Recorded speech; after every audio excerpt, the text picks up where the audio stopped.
विशाल चौरी हुई है अपने part 2 video central nervous system की, जिसके अंदर आज हम देखने वाले हैं अपने सारे नर्व फाइबर के बारे में कि नर्व फाइबर को कितने पार्ट में क्लासिफाई करा गया है और नर्व फाइबर्स की प्रॉपर्टी क्या होती है, क्योंकि ये पहली बात यूनिवर्सिटी में डायरेक्टली शॉर्ट नोट में आ जाता है। अब मुद्दे की बात करते हैं, सर यूनिवर्सिटी में कैसा क्वेश्चन लिखने के लिए आता है। यूनिवर्सिटी में दो प्रकार के क्वेश्चन आ सकते हैं। डायरेक्टली वो आपसे नर्व फाइबर की प्रॉपर्टी पूछ सकते हैं, शॉर्ट नोट में ये आ जाता है कितनी बार लिखने के लिए। वाइवा में भी मैडम पूछ लेती है कि नर्व फाइबर की बेटा प्रॉपर्टी बता दें। और डायरेक्टली नर्व फाइबर का क्लासिफिकेशन भी आता है, कितने प्रकार के नर्व फाइबर होते हैं अपनी बॉडी के अंदर। अपन एक एक चीज डिटेल में जानेंगे। तो सबसे पहले मैं आपको ना अपनी पार्ट 1 वीडियो को रिवाइज करवाता हूं।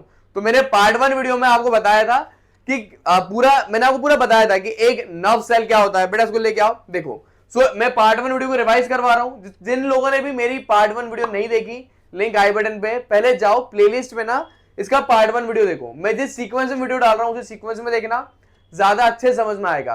पार्ट 1 वीडियो में मैंने आपको बताया था कि ये जो है एक पूरा नर्व सेल को मैंने पढ़ाया था कि नर्व सेल में क्या होता है। एक सेल बॉडी होती है, उसमें डेंड्राइट होते हैं, फिर एक एक्सॉन होता है और एक्सॉन के टर्मिनल होते हैं। इसे अपन बोलते हैं एक पूरा न्यूरॉन या न्यूरॉन का सेल। नर्व सेल से बोलते हैं, न्यूरॉन बोलते हैं। Am I clear?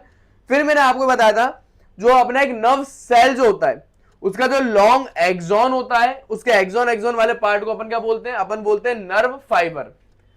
फिर अपने एक नर्व सेल का एक्सॉन वाला पार्ट क्या होगा? Nerve fibre. जब बहुत सारे नर्व फाइबर आपस में जुड़ जाते हैं तब वो एक बना लेते हैं अपनी नर्व।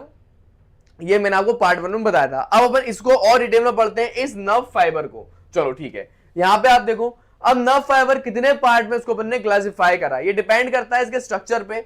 सबसे पहले डिपेंडिंग अपॉन द स्ट्रक्चर। अब ये नर्व फाइबर किस तरीके का है, उसके स्ट्रक्चर के आधार पर दो प्रकार के नर्व फाइबर हो सकते हैं। देखो, या तो नर्व फाइबर माइलिनेटेड होगा। अगर मैं आपको समझाऊं, ये आप देखो, यहां पे एक लॉन्ग एक्सॉन है। इस लॉन्ग ये जो एक्सॉन एक नर्व का, उसके ऊपर देखो इस तरीके से एक माइलिन शीट लगी हुई है। इस नर्व फाइबर को अपन क्या बोलेंगे? माइलिनेटेड। मतलब कि यही वाली बात हो गई, इसने पहने हैं कपड़े। यहां पे देखो, अभी मैं आपको नंगा दिखाई दे रहा हूं क्या? जी हाँ, बिल्कुल नहीं। जिन लोगों ने भी हाँ बोला बहुत गलत बोल रहे भाई लोग। यहां पे मैंने टी शर्ट पहनी है, तो अगर मैं मेरी बॉडी को एक नर्व फाइबर मानूं तो टी शर्ट क्या है? एक तरीके से माइलिन शीट की तरह है। तो जितने भी नर्व ने कपड़े पहने हैं, अपनी माइलिन शीट पे पहनी है एक्सॉन ने, उसे अपन बोलेंगे माइलिनेटेड नर्व। ठीक है? जिनने भी नहीं पहने कपड़े वो अपने हो जाएंगे नॉन माइलिनेटेड। तो कितना आसान है। दो प्रकार के नर्व फाइबर होते हैं डिपेंडिंग अपॉन स्ट्रक्चर। जिन लोगों ने भी माइलिन शीट है उनके ऊपर, उन्हें अपन बोलेंगे माइलिनेटेड नर्व फाइबर। जिनमें भी नहीं है उन्हें अपन बोलेंगे non myelinated nerve fibre. Am I clear? बहुत ही आसान था। चलो फिर और आगे बढ़ते हैं। फिर depending upon distribution. What is meaning of distribution? Distribution का मतलब कि एक नर्व फाइबर किसको अपना नर्व सप्लाई दे रहा है, उसके आधार पर नर्व फाइबर दो प्रकार के हो जाएंगे। एक सोमैटिक नर्व फाइबर, मतलब वो सारे नर्व फाइबर किसको जाके सप्लाई करेंगे? अपने मसल को। देखो यहां पे ये लिखा है, देखो सोमैटिक नर्व फाइबर वो वाले नर्व फाइबर होते हैं जो कि अपने स्केलेटल मसल को सप्लाई करते हैं। मैं आपको दिखा भी देता हूं आपकी, ताकि जो दिल की तमन्नाएं हैं वो पूरी हो जाए। यहां पे आप देखो, ये ब्रेन है, ब्रेन से एक नर्व फाइबर निकला, कहां पे आया? अपना स्पाइनल कॉर्ड में। फिर स्पाइनल कॉर्ड से ये देखो, ये दूसरा नर्व का फाइबर निकल रहा है और ये जा रहा है अपनी मसल में। तो जितनी भी अपनी स्केलेटल मसल होती हैं वो अपनी वॉलंटरी कंट्रोल में होती है। जैसे कि मैं अगर चाहूं तो पेन फेंक के मेरे एडिटर को मार दूं। ये मैं कैसे कर पा रहा हूं? क्योंकि मेरे ब्रेन ने सिग्नल दिया मेरे स्पाइनल कॉर्ड को, स्पाइनल कॉर्ड से फिर सारे सिग्नल गए मेरे मसल को। तो ये सारे सिग्नल्स मेरी मसल को कैसे मिले? With the help of nerve. और उन नर्व को अपन बोलेंगे सोमैटिक नर्व फाइबर। सोमैटिक क्यों? क्योंकि ब्रेन से टिश्यू तक जा रहे हैं। टिश्यू भी कौन सा? अपना वॉलेंट्री कंट्रोल वाला, अपने स्केलेटल मसल ही अपने वॉलेंट्री कंट्रोल में होती है बस। फिर एक नर्व ऐसी होती है जिसे अपन बोलेंगे ऑटोनॉमिक नर्व फाइबर। सर ये ऑटोनॉमिक नर्व फाइबर क्यों बोला? आपकी बॉडी में सिर्फ आप मसल कंट्रोल कर सकते हो, वो भी स्केलेटल मसल। उसके अलावा जितने भी अपने ऑर्गन्स हैं, चाहे वो स्टोमक हो, हार्ट हो, आप जो कंट्रोल नहीं करते, वो इनवॉलेंट्री अपना ब्रेन कंट्रोल करता है ऑटोनॉमिक नर्वस सिस्टम के जरिए। जितनी भी नर्व फाइबर अपने इन ऑर्गन को सप्लाई होती है उनको अपन बोलेंगे ऑटोनॉमिक नर्व फाइबर। देख, जैसे कि मैंने आपको बताया, तो जितने भी अपने इंटरनल ऑर्गन हो गए, चाहे वो इंटरनल ऑर्गन अपना स्टोमक है, हार्ट है, जितने भी अपने ऑर्गन को ब्रेन से जो भी नर्व फाइबर ऑर्गन तक सप्लाई करते हैं उन्हें अपन बोलेंगे ऑटोनॉमिक नर्व फाइबर। यहां पे भी आप देख सकते हो, यहां पे वो क्लियरली दिख रहा है। ये जो ब्लू से जो है, ब्लू से कौन से नर्व के फाइबर है? ये सोमैटिक, क्योंकि मसल को सप्लाई कर रहे हैं।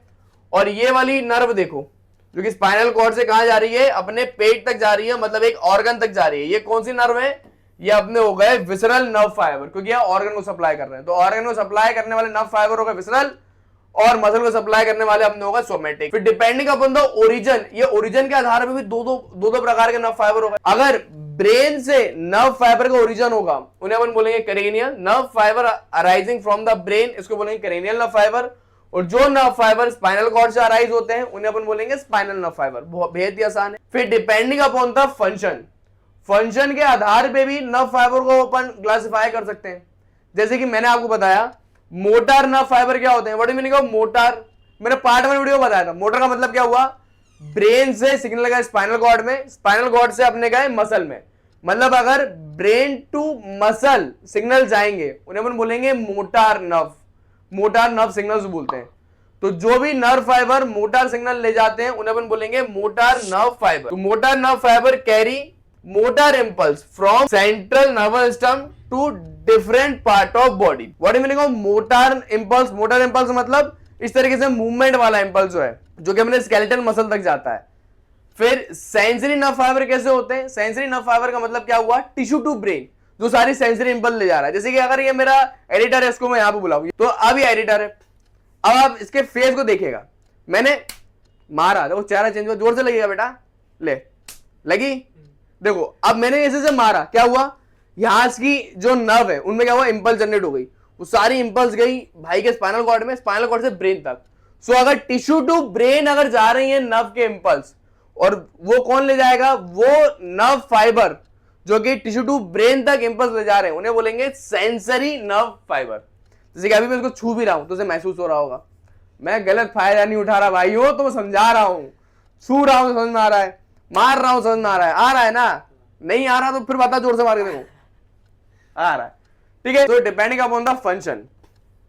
फिर अपन आते हैं depending upon the secretion of neurotransmitter. ये एक बेहतरीन चीज है न्यूरोट्रांसमीटर, इसके बारे में आगे डिटेल में जानेंगे। याद देखिए अब क्या होता है, ये एक नर्व दूसरी नर्व से कैसे जुड़ती है, मैं आपको वो बताता हूं। ये एक्सॉन वाला, ये अपने क्या है, सेल बॉडी, इसमें डेंड्राइट है, ये एक्सॉन है, और ये एक्सॉन क्या है, टर्मिनल।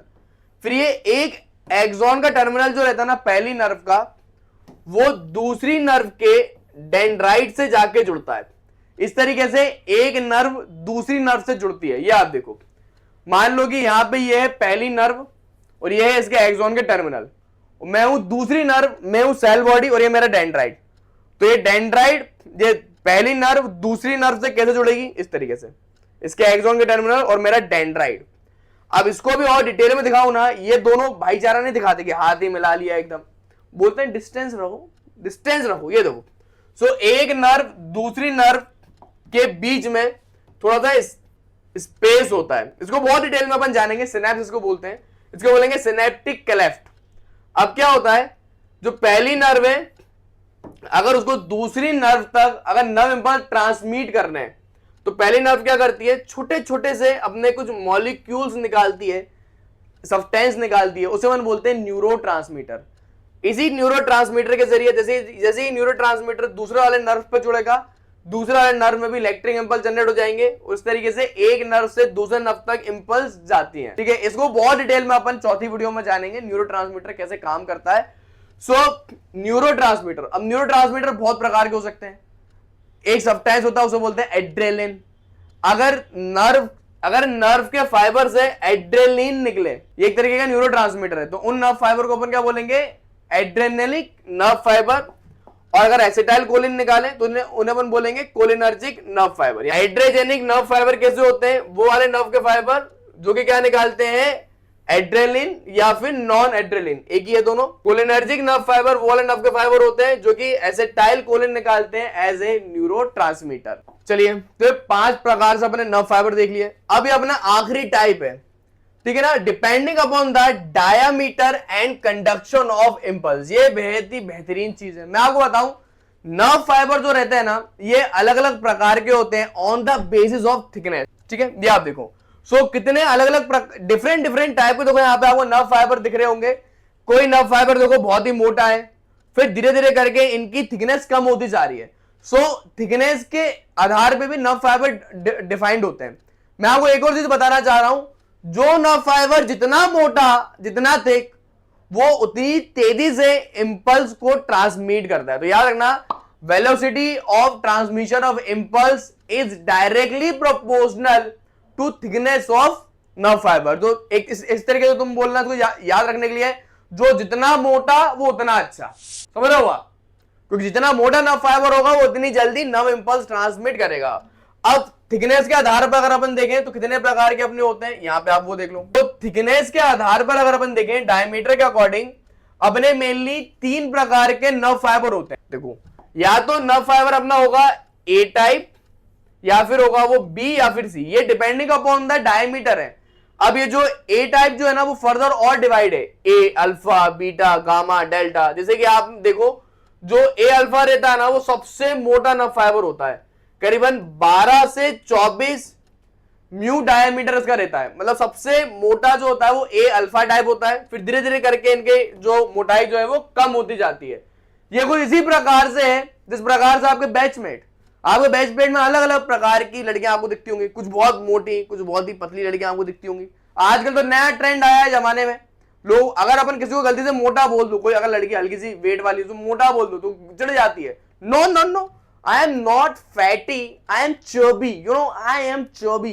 पीछे से मेरा बिहारी दोस्त एक दिन बोलता है, क्या लिट्टी चोखा खाती होगा तनिक तुम, ये चबी कहाँ होते, लिट्टी चोखा खावा। तो वो बिहारी अलग अपनी बात बोल रहा है। सो याद रखना भाइयों, मोटे लोगों को मोटा ना बोले, आप उन्हें बोले चबी। उनको लगता है चबी बोलने से क्यूट साउंड होता है। ऐसे तो मैं भी क्यूट हूं, मैं भी चबी हूं, चबी अलग ही मिथ है, ठीक है। इसी प्रकार से नर्व फाइबर में भी है, अलग अलग प्रकार के नर्व फाइबर है। जैसे कि ए अल्फा जो नर्व फाइबर है वो मोटा है, बहुत ही मोटा है, ठीक है। आप बी वाले नर्व फाइबर को बोल सकते हो कि हाँ भाई तू चबी है, चबी, बी वाला चबी। सी वाला तो एकदम पतला सा है, केकड़ा सा। सो इस तरीके से तुम्हें याद रहेगा एटलीस्ट इस कहानी से, ठीक है। और जो भी तुम्हारी बैचमेट चबी हो उसको मेरी बात बोलना कि बहन तू चबी नहीं, तू मोटी है। सर बॉडी शेविंग कर रहे हो क्या? नहीं यार, मैं तो बस मजाक मस्ती तुम्हें याद करवा रहा हूं। यहां पे आप देखो वेलोसिटी, जैसे कि मैंने आपको बताया, जो मोटे लोग होते हैं वो बहुत जल्दी से नर्व इंपल्स ट्रांसमिट कर सकते हैं, मतलब 70 to 120 मीटर पर सेकंड, मतलब कितनी तेजी से नर्व इंपल्स ट्रांसमिट कर रहा है ये। और सी वाला देखो सबसे धीरे धीरे नर्व इंपल्स ट्रांसमिट कर रहा है। एक और चीज याद रखना है, एम्स के एमसीक्यू में आया था कि ए अल्फा, ए बीटा, ए गामा, ए डेल्टा और बी टाइप के जो नर्व फाइबर जो होते हैं ना, ये कैसे नर्व फाइबर होते हैं? ये सारे नर्व फाइबर माइलिनेटेड होते हैं। ये सी वाला ही सिर्फ नॉन माइलिनेटेड है, दैट इज वाई ये बहुत पतला भी है, क्योंकि माइलिन सीधी नहीं है ना, इसलिए बहुत पतला सा होता है। तो ये चीज तुम लोग याद रखना भाइयों, इतना ही था इसके अंदर। ये डिपेंडिंग अपॉन द थिकनेस है। ये आप देख पा रहे हो, ये एक पूरी नर्व है। सो एक नर्व के अंदर ना, मैंने आपको बताया बहुत सारे नर्व के फाइबर हो सकते हैं। तो आप देख पा रहे हो, ये एक नर्व में इतने सारे नर्व, ये एक पूरी नर्व है, ये एक नर्व में इतने सारे डिफरेंट डिफरेंट प्रकार के नर्व फाइबर है। कोई एकदम बहुत ही मोटा है, ए अल्फा एकदम तेज, एक ए बीटा, ए डेल्टा, एक सी टाइप का एकदम पतला सा सूगड़ा सा। इसमें चबी वाला नहीं है, बी वाला। क्यों नहीं है चबी वाला यहाँ पे? क्योंकि तुम्हारे वो बैचमेट है ना, तुम्हारे आसपास बैठी है वो। चलो, this is all about different classification of nerve fibre. सारा क्लासिफिकेशन बता दें नर्व फाइबर का। अब स्पीड में आते हैं अपन प्रॉपर्टी पे। प्रॉपर्टी ज्यादा इंपॉर्टेंट है और ये सारे नोट्स मैं वीडियो के एंड में दे दूंगा, स्क्रीनशॉट ले लेना, मत घबराओ, टेंशन मत लिया करो। चलो, नर्व फाइबर प्रॉपर्टी ऐसे ही यूनिवर्सिटी एग्जाम में लिखना जैसे मैंने नोट्स में लिखा है, हेडिंग डाल के एकदम। सबसे पहली प्रॉपर्टी क्या है नर्व फाइबर की? एक्साइटेबिलिटी। याद रखना, एक नर्व फाइबर एक्साइटेबिलिटी होती है, मतलब कि जैसे ही मैंने थोड़ा सा नर्व फाइबर को स्टिमुलेट करा, उसमें क्या हुआ? नर्व फाइबर में इलेक्ट्रिक पोटेंशियल जनरेट हो गया। So excitability defined as physiochemical change that occur in a tissue when stimulus is applied। मतलब थोड़ा सा भी स्टिमुलस अगर आप नर्व फाइबर को दोगे, एकदम से नर्व फाइबर के अंदर क्या होगा? फिजियोकेमिकल चेंजेस होने लगेंगे, जिसके कारण उसके अंदर इलेक्ट्रिकल इंपल्स जनरेट हो जाएगी। फिर बात आते हैं, sir what is meaning of stimulus? ऐसे मारने को स्टिमुलस बोलते हैं क्या? नहीं, स्टिमुलस का मतलब मैं आपको पहले भी बता चुका हूं अपने कार्डियोवास्कुलर फिजियोलॉजी में। कोई भी चेंज इन एनवायरमेंट, एक नर्व फाइबर के बाहर अगर थोड़ा भी एनवायरमेंट के अंदर चेंज हो जाए, उसे स्टिमुलस बोलेंगे। Stimulus defined as an external agent which produce excitability in the tissue. मतलब स्टिमुलस किसी भी प्रकार का एजेंट हो सकता है, या तो एनवायरमेंट में कोई भी चेंज हो सकता है। मैंने एकदम से मारा, तो ये मेरे मारने से क्या हुआ, एकदम से इतने एनवायरमेंट में चेंज हुआ ना। सो कोई भी चेंज जो कि टिश्यू को स्टिमुलेट करे उसे बोलेंगे स्टिमुलस, और एक्साइटेबिलिटी होती है एक नर्व टिश्यू में। देन कंडक्टिविटी, कंडक्टिविटी का मतलब क्या हुआ, जैसे कि अगर ये नर्व एक है तो क्या करेगी, दूसरी नर्व में भी वो अपने इंपल्स को ट्रांसमिट कर सकती है, कंडक्ट करने की इसके अंदर एबिलिटी होती है। मैं ड्रॉ करके दिखाऊं तो ये नर्व 1 है और ये नर्व 2 है। सो नर्व की खास बात क्या है, अगर यहाँ पे एक्शन पोटेंशियल जनरेट हुआ है तो इस तरीके से वो प्रोपोगेट करके आगे की तरफ बढ़ता जाता है, ऐसे बोलेंगे conductivity. So conductivity is ability of nerve fibre to transmit impulse, area of stimulus, जहां से वो जनरेट हुई थी, जहां से स्टिमुलस मिला था, फिर आगे की तरफ to other area. Action potential transmit through the nerve fibre. तो अपने जो नर्व फाइबर होता है उसमें क्या ट्रांसमिट होता है, उसमें ट्रांसमिट होता है एक्शन पोटेंशियल। फिर अपने आते हैं रिफ्रैक्टिव पीरियड। रिफ्रैक्टिव पीरियड जो है, इसको दिखाने के लिए मुझे पहले तुम्हें थोड़ा एक्शन पोटेंशियल को समझाना पड़ेगा। चलो, अगर आप लोगों ने मेरी मसल की वीडियो देखी है, मसल फिजियोलॉजी की, तो आपको ये चीज बहुत से समझ में आ जाएगी। रिफ्रैक्टिव पीरियड नहीं देखी कोई बात नहीं, मैं रिवाइज करवाता हूं। मैं तो यही सोच रहा हूं कि तुम्हें कुछ नहीं आता, मैं जीरो से एक्सप्लेन करूंगा तो तुम्हें समझ में आएगा। So what is meaning of action potential? चलिए, एक्शन पोटेंशियल का मतलब क्या हुआ सर, अगर नर्व फाइबर में इलेक्ट्रिक इंपल्स आ गए तो उसे बोलेंगे एक्शन पोटेंशियल। अगर तुम ऐसा सोचते हो, जी हाँ, बिल्कुल ही गलत, ऐसा नहीं होता। एक्शन पोटेंशियल का मतलब ये होता है कि जैसे एक नर्व फाइबर में अपन को थोड़ा सा स्टिमुलस मिलता है, तो नर्व फाइबर में क्या होता है ना, एक इंपल्स जनरेट होती है, फिर वो इंपल्स जनरेट होती है, फिर वापिस से नर्व फाइबर नॉर्मल स्टेट में आ जाता है। सो इस पूरे चेंज को, रेस्टिंग मेमोरी पोटेंशियल से एक नर्व इंपल्स जनरेट हुई एक नर्व में, और वापिस वो बैक टू द नॉर्मल चली गई, इस पूरी चीज को अपन बोलते हैं एक्शन पोटेंशियल। मैं यहां पे आपको समझाता हूं इस ग्राफ के जरिए। अगर आपको नहीं आता कोई बात नहीं, आप थोड़ा सा इमेजिन कर लो, वरना मसल में मैंने इसको बहुत डिटेल में पढ़ाया है। देखो, मान लीजिए एक नर्व फाइबर, मैं बोल रहा हूं मान लीजिए एक नर्व फाइबर का रेस्टिंग मेमोरी पोटेंशियल कितना है, -70 MV। What is meaning of resting memory potential? Resting memory potential का मतलब क्या होता है, अगर अपन नर्व फाइबर को कोई भी स्टिमुलस ना दें तब भी एक नर्व फाइबर में थोड़ा सा इलेक्ट्रिक पोटेंशियल रहता है। सो नॉर्मली एक नर्व फाइबर में कितना इलेक्ट्रिक पोटेंशियल रहता है, वो रहता है -70 MV, मिली वोल्ट रहता है, बहुत ही कम। ये रेस्टिंग मेमोरी पोटेंशियल है। अब यहां पे एकदम से किसी ने मारा, एक इंपल्स जनरेट हुई, तो थोड़े टाइम तक तो कुछ भी नहीं होता, क्योंकि पहले क्या होगा, चैनल्स वगैरह खुलेंगे, सोडियम चैनल, पोटेशियम चैनल, उसके बाद क्या होगा ना, एक इंपल्स जनरेट होती है, इसको बोलेंगे लेटेंसी पीरियड। फिर एकदम से क्या होता है ना, अपना एक्शन पोटेंशियल जनरेट होता है एक नर्व में, बहुत ज्यादा चला जाता है। मतलब कि यहां पे आप देखो, पहले कितना था, -70, अरब चला गया +35, इतना ज्यादा यहां पे एक्शन पोटेंशियल जनरेट हो गया, मतलब इतना ज्यादा यहां पे इलेक्ट्रिकल चेंजेस हुए। फिर यहां पे दोबारा से nerve back to the normal आती है, और यहां पे अगर आप देख रहे हो, इसका तो रेस्टिंग मेमोरी पोटेंशियल था, रेस्टिंग मेमोरी पोटेंशियल था -70, ये -70 से भी नीचे चला जाता है, फिर वापस बैक टू द नॉर्मल हो जाता है। ये एक नॉर्मल एक्शन पोटेंशियल का ग्राफ था। What is action potential? एक नर्व इंपल्स जब ट्रांसमिट होती है, उसके अंदर थ्रू आउट जो चेंजेस होते हैं एक नर्व फाइबर में, उसे बोलते हैं एक्शन पोटेंशियल। तो ये पूरा एक्शन पोटेंशियल था, ये मैंने आपको बताया नॉर्मल एक्शन पोटेंशियल, बहुत ही शॉर्ट में बताया, डिटेल में ऑलरेडी मसल फिजियोलॉजी में बता चुका हूं, सेम लिंक आई बटन पे जाके देख सकते हो। अब बात आती है what is meaning of refractory period. देखो, रिफ्रैक्टिव पीरियड का मतलब क्या है? Refractory period is a period at which nerve do not give any response to stimulus. मतलब रिफ्रैक्टिव पीरियड ऐसा पीरियड होता है अपने एक्शन पोटेंशियल में जिसमें कितना ही आप स्टिमुलस दे दो एक नर्व को, उसके अंदर दोबारा एक्शन पोटेंशियल जनरेट नहीं होगा। क्यों नहीं होगा? क्योंकि ऑलरेडी एक एक्शन पोटेंशियल चल रहा होता है। यहां पे मैं दिखाता हूं, ये देखो, अगर आप यहां से यहां तक अगर आप देखें ना, सो यहां पे क्या हो रहा है, अगर आप इस ग्राफ में देख पा रहे हो, यहां से यहां तक क्या हो रहा है, एक नर्व फाइबर में क्या चल रहा है, एक्शन पोटेंशियल चल रहा है, और इसी चीज को अपन बोलते हैं रिफ्रैक्टिव पीरियड। अब क्योंकि यहां पे ऑलरेडी एक नर्व फाइबर में एक्शन पोटेंशियल चल रहा है, तो आप यहां पे कितना ही स्टिमुलस है तो दोबारा से आप कितना ही मार लो, वो नर्व फाइबर दोबारा से स्टिमुलेट नहीं होगी, मतलब उसमें दोबारा से एक्शन पोटेंशियल जनरेट नहीं होगा, क्योंकि उसमें ऑलरेडी एक एक्शन पोटेंशियल चल रहा है। तो रिफ्रैक्टिव पीरियड उस पीरियड को बोलते हैं एक नर्व फाइबर में जिसके अंदर कितना ही आप स्टिमुलस दे दो एक नर्व फाइबर में, उसके अंदर एक्शन पोटेंशियल दोबारा जनरेट नहीं होगा, नर्व फाइबर दोबारा एक्साइट नहीं होगी। ठीक है, ये रिफ्रैक्टिव पीरियड समझ में नहीं आता है, मैंने बहुत प्रेम से, श्रद्धा भावना से आपको समझाया है। अब रिफ्रैक्टिव पीरियड भी बाबू दो प्रकार का होता है। एक होता है एब्सोल्यूट रिफ्रैक्टिव पीरियड और एक होता है रिलेटिव रिफ्लेक्टिव पीरियड। अगर आप यहां पे देख पा रहे हो ना लाल से, ये लाल वाला पूरा पीरियड क्या है, ये एब्सोल्यूट रिफ्लेक्टिव पीरियड, मतलब ये बिल्कुल एब्सोल्यूट है, इसके सिद्धांत बिल्कुल कड़क है, ये पिघलता नहीं है भाई।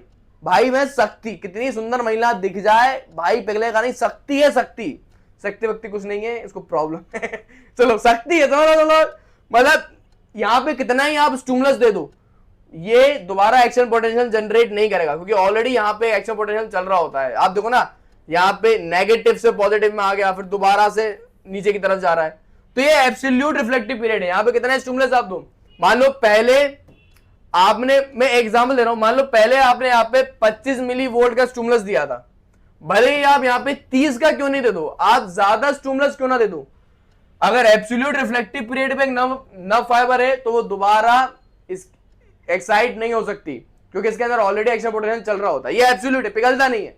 फिर आता है रिलेटिव में, रिलेटिव वाला थोड़ा पिघल जाते हैं, अगर थोड़ी सुंदर कन्या क्या देखी, ज्यादा सुनिया देखी, वहीं पिघल गया, ठीक है।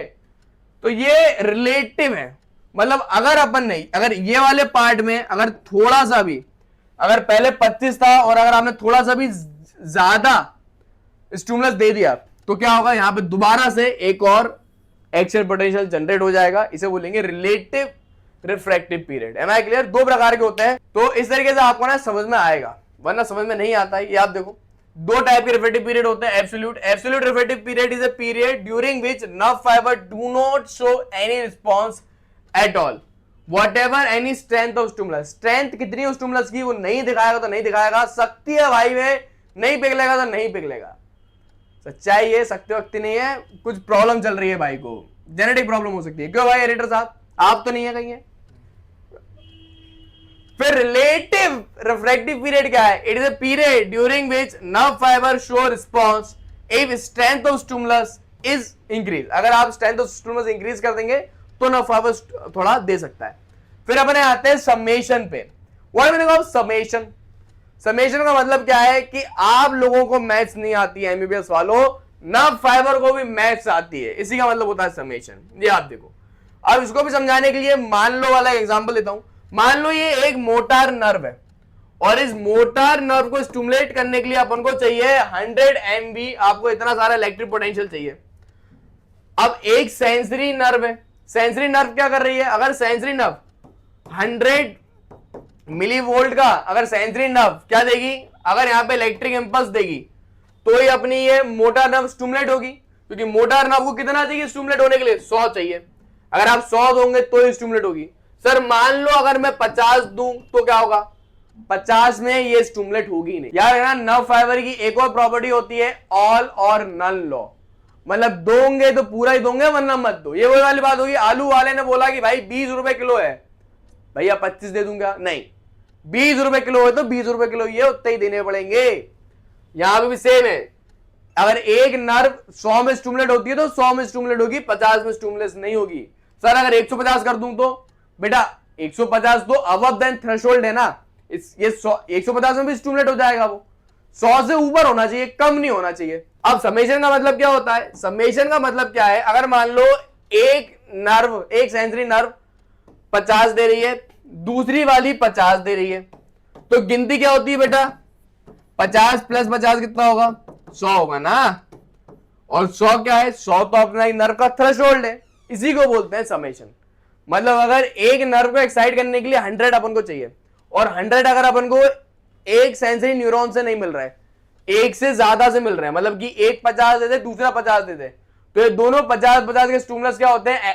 एड ऑन हो जाते हैं, और एड ऑन होके क्या बन जाता है? एक बड़ा स्टिमुलस बन जाता है 100 का, जिसके कारण एक मोटार न्यूरॉन स्टिमुलेट हो जाती है। इसे को बोलते हैं समेशन। ठीक है, समेशन देने का भी एक रूल है कि बहुत ही शॉर्ट इंटरवल में होना चाहिए। जैसे कि मैंने यहां पे दिया एक 50, फिर तुरंत 0.5 सेकंड में मुझे तुरंत एक और 50 का देना पड़ेगा, तब जाके दोनों एड ऑन हो जाते हैं। देखा मैथ्स, 100 50 प्लस 50 100। मैंने कल इससे पूछा था, बोला था 110, इसको पता नहीं इसके सैलरी में, इसलिए मैंने बहुत घपला कर रखा है। 3000 रुपए उसको मैंने दिए ही नहीं। Summation, when one subliminal stimulus is applied it does not produce any response. Subliminal मतलब थ्रेशोल्ड से कम कोई भी रिस्पॉन्स नहीं करेगा। But however, if two or more subliminal stimulus are applied within a short period about 0.5 millisecond, 0.5 second में नहीं, millisecond, response is produce. मतलब कि अगर आप बहुत ही शॉर्ट पीरियड में आप दोगे तुरंत से रिस्पॉन्स हो जाएगा, इसको बोलते हैं समेशन। ठीक है, फिर अपन आते हैं अडाप्टेशन पे। अब अडाप्टेशन में बहुत ही शानदार चीज है, जैसे कि हमारा एडिटर पवन, बेटा जल्दी आओ, हमारा पवन है। अब पवन को मैं एक चीज करता हूं, आप सब लोगों को मजा आएगा देखो देखते हुए। तो ये एडिटर जो है पवन, अपना हाथ दिखाओ, अपना ये हाथ दिखा रहा है। अब ये हाथ है, अब जैसे ही मैं इसके हाथ पे ये कपड़ा रख देता हूं, क्या आपको ये कपड़ा महसूस हो रहा है? पवन ने बोला हाँ उसे महसूस हो रहा है। देख रहे हो आप? अब ये क्यों हुआ? देखो, जैसे ही इस टिश्यू पे मैंने एक कपड़ा रखा तो क्या हुआ, एकदम से टिश्यू के अंदर जो रिसेप्टर है वो एक्टिवेट हो गए और उन्हें तुरंत एकदम से इसको सिग्नल दे दिया कि मालिक आपके हाथ में कुछ रखा गया है, नर्व इंपल्स जनरेट हो गई। बट यहां पे अगर आप देखो, ये धागा, ये राखी है, रक्षाबंधन से इसने पहन रखा है, लेकिन तू खुद बता, तेरे को ये धागा अब महसूस होता है क्या? नहीं होता, खुद बोल रहा है। क्यों? क्योंकि क्या हुआ ना, देखो एक बार ये तो मैंने अभी रखा, तुरंत इंपल्स जनरेट हो गई। बट तुम खुद सोचो, तुम्हारे साथ भी ऐसा होता है, जैसे कि मैंने अंगूठी पहन रखी है, शुरुआत में मुझे महसूस हुई थी कि यार अंगूठी पहनी है, बाद में मुझे महसूस ही नहीं हुई कि मैंने अंगूठी पहन रखी है। This is known as adaptation, क्योंकि बहुत टाइम से धागा इसके ऊपर भाई ने पहन रखा है, तो इसकी टिश्यू क्या कर रहे हैं, बार बार इंपल्स दे दे के थक गए और वो अडैप्ट हो गए कि नहीं यार धागा करके कुछ बंधा हुआ तो बंधा हुआ, भाई हो गया adapt. This is known as adaptation. अगर आप बहुत ज्यादा स्टिमुलस दोगे एक नर्व को, तो नर्व उस स्टिमुलस के लिए अडैप्ट हो जाएगी। जी हाँ, ढीठ बनना। आप भी मेडिकल कॉलेज में डांट सुन सुन के, गालियां सुन सुन के ढीठ हो जाओगे, तो एक नर्व फाइबर ढीठ भी बन जाती है, यही यहां पे लिखा गया है। While stimulating a nerve fiber continuously, excitability of nerve fiber is greater in beginning। शुरुआत में तो आप अगर स्टिमुलेट करते रहोगे बार बार एक नर्व को, तो शुरुआत में तो नर्व बहुत स्टिमुलेट होगी। लेटर में क्या होगा, धीरे धीरे करके डिक्रीज हो जाता है, स्लोली कोई भी रिस्पॉन्स आपको नहीं दिखेगा, धीरे धीरे डिक्रीज हो जाता है। This phenomena is known as adaptation. अब आखिरी के दो और अपनी प्रॉपर्टी क्या है, इनफैटिगेबिलिटी, मतलब कि कभी भी थकती नहीं है ये। एक नर्व फाइबर कितना ही काम कर ले थकती नहीं है। सेम इनफैटिगेबिलिटी, नर्व फाइबर कभी नहीं थकती। ऑल इन नल, ऑलरेडी बता चुका हूं, दो तो भाई पूरा ही दो, मत दो। This is the 7 property of nerve fibre. University में कैसे लिखना है, एक टिप भी दूंगा, उससे पहले तुम स्क्रीनशॉट ले लो। स्क्रीनशॉट बहुत जरूरी है भाइयों, क्योंकि आपको यूनिवर्सिटी में लिखना है। सो मैं यहाँ पे रोक रहा हूं, आप स्क्रीनशॉट ले लेना। ये देखो, सो देखो स्क्रीनशॉट लेते जाना, मैं बोलता जा रहा हूं। तो देखो क्या होता है ना, इसी तरीके से आपको यूनिवर्सिटी में लिखना है। जितना ज्यादा आप हेडिंग में पॉइंट डाल डाल के लिखोगे, उतने ज्यादा आपको मार्क्स मिलने वाले हैं। ठीक है, क्योंकि जितना ज्यादा हेडिंग में लिखोगे तो ही मार्क्स मिलेंगे। फिर बात आती है, ये चार्ट की कोई जरूरत नहीं है तुम्हें। फिर बात आती है कि सर आप हमें कोई टिप देने वाले थे, तो बेटा आज की टिप यही है कि तुम क्या करो ना, 2 प्रकार के क्वेश्चन बनते हैं फिजियोलॉजी में। या तो वो होते हैं फ्लो चार्ट बेस्ड, मतलब उनमें फ्लो चार्ट बनाना पड़ता है, या कुछ ऐसे होते हैं जिनमें बनाना पड़ता है फंक्शन या प्रॉपर्टी लिखनी पड़ती है। सो एक कॉपी बनाओ, उसमें एक साथ ना सारे फ्लो चार्ट बना लो। फिर फंक्शन है तो फंक्शन लिख लो, प्रॉपर्टी तो सारी प्रॉपर्टी लिख लो, सिर्फ नाम हेडिंग लिख लो। फिर एग्जाम के एक दिन पहले तुम्हारे पास एक ऐसे शॉर्ट नोट होंगे जिसमें तुम सारे फ्लो चार्ट पढ़ लोगे, सारी प्रॉपर्टी एक के बाद एक पढ़ लोगे, क्योंकि ना मिक्सअप हो जाता है कंसेप्ट। नेक्स्ट वीडियो बहुत जल्द आएगी, लाइक करो, सब्सक्राइब करो, देश की सेवा करो, पढ़ते रहो, और तुम वीडियो देखो ताकि मैं मेरे एडिटर को पैसे दे पाऊं।